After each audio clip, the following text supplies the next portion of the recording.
Mister Kashif, मेरा नाम खुरम जवाद और मेरा ताल्लुक FIA से है। जी कहिए, क्या कर सकता हूँ मैं आपके लिए? हमारे पास खबर है कि आपका बैंक अकाउंट टेरर फंडिंग में इस्तेमाल हुआ है, इसीलिए FIA की जानिब से आपको डिजिटली अरेस्ट किया जा रहा है। व्हाट? ऐसा कैसे हो सकता है? मतलब हम आपको अभी समझाते हैं। ये ना तो कोई पुलिस स्टेशन है, ना ही कोई कोर्ट रूम, बल्कि ये आपका अपना घर है जहां आपको डरा धमका के डिजिटली अरेस्ट किया जा सकता है। पाकिस्तान में डिजिटल स्कैम्स तेजी से बढ़ता हुआ मसला है। डिजिटल अरेस्ट भी खौफ के जरिए पैसे बटोरने का एक नया फ्रॉड है। आप में से कई लोगों ने शायद इस स्कैम के बारे में सुना भी ना हो, जो भारत में जर्नलिस्ट, प्रोफेसर और मशहूर इन्फ्लुएंसर समेत कई लोगों को लूटने के बाद अब पाकिस्तान में अपने शिकार ढूंढ रहा है। डिजिटल अरेस्ट स्कैम काम कैसे करता है?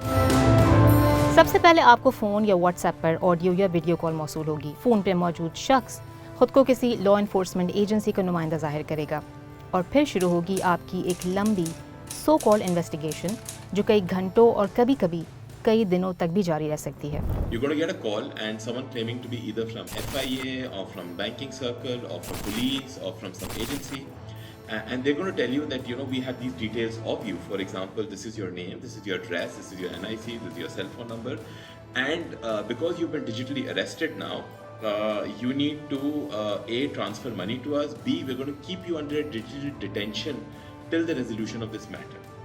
The fear mongering that they play on is if you do not comply to a digital arrest, it's going to be a physical arrest because we have an arrest warrant for you. Federal investigation agency, Pakistan telecommunication authority और national cyber crime investigation agency समेत कई मुल्की इदारे अवाम में आगाही पैदा करने के लिए पहले ही बहुत से कैंपेन्स चला रहे हैं। इसलिए अब स्कैमर्स इन्हीं इदारों के ऑफिशियल्स बनकर या पुलिस यूनिफॉर्म में आपके सामने आ रहे हैं। वो जाली दफातर से वीडियो कॉल्स भी कर सकते हैं ताकि आपको शक तक न हो। यहाँ आपका ये जानना जरूरी है कि पाकिस्तान में कोई भी कानून नाफिज करने वाला इदारा डिजिटल अरेस्ट नहीं करता और ना ही फोन पर पैसे मांगता है। एक बात याद रखिएगा, कोई भी सरकारी एजेंसी, कोई भी इदारा इस तरह से आपको कॉल करके ना आपसे आपकी इंफॉर्मेशन मांगेगा और ना ही आपको ये कहेगा कि आप किसी जुर्म में पाए गए हैं और आप डिजिटली अरेस्ट हो चुके हैं, और ना ही आपसे इस तरह पैसे मांगेगा। अगर कोई इस तरह पैसे मांगता है, अगर कोई आपको थ्रेट करता है, तो रेलिवेंट अथॉरिटीज़ के साथ रब्ता करें। ये ऑनलाइन फ्रॉड इस कदर प्लान्ड और सच लगता है कि चंद लम्हों में आप डर और धोखे के एक जाल में फंस जाते हैं और इससे निकलने के लिए स्कैमर्स आपसे जो रकम मांगते हैं आप उन्हें दे देते हैं।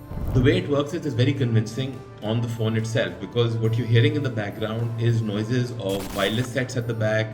You'll hear all the things that you would probably hear or see in a police station: wireless sets, people talking about crime in the background, people saying that they've got that falana mulzim ko le aaye ya falana criminal has been brought in.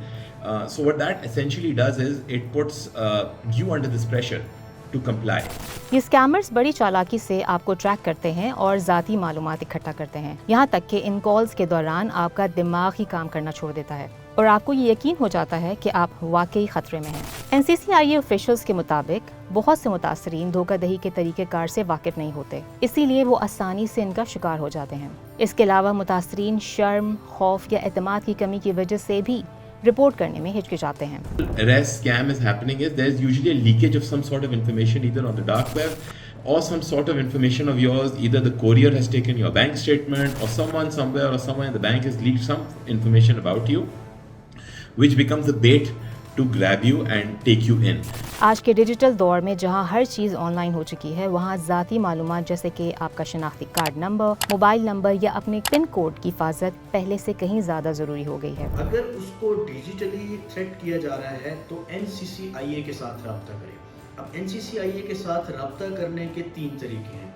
या तो NCCIA की helpline पे call कर ली जाए, या फिर NCCIA की जो ईमेल है ईमेल कर दिया जाए, यानी ऑनलाइन पोर्टल पे भी कंप्लेन की जा सकती है, या फिर करीबी जो NCCIA national cyber crime investigation agency का जो करीबी रिपोर्टिंग सेंटर है वहाँ पे जाके कंप्लेन करें ताकि उसके खिलाफ कार्रवाई की जा सके। इसी तरह अगर उसे सेलुलर नेटवर्क यानी कॉल पे थ्रेट किया जा रहा है तो पुलिस के साथ रब्ता करें ताकि उस क्रिमिनल के खिलाफ कार्रवाई की जा सके।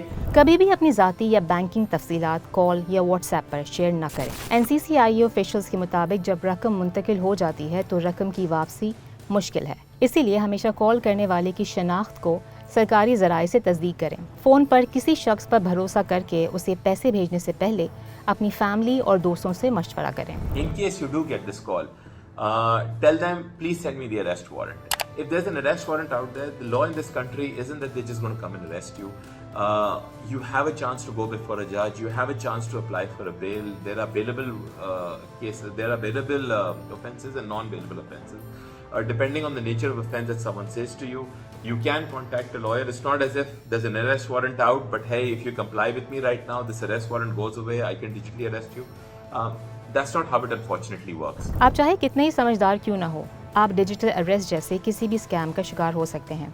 यही वजह है कि डिजिटल स्कैमर से बचाव का सबसे मौसर तरीका इससे मुतालिक सही आगाही है। अगर आप कभी इस तरह की कॉल रिसीव करें, डू नॉट पैनिक, क्योंकि स्कैमर्स चाहते ही हैं कि आप डर जाएं।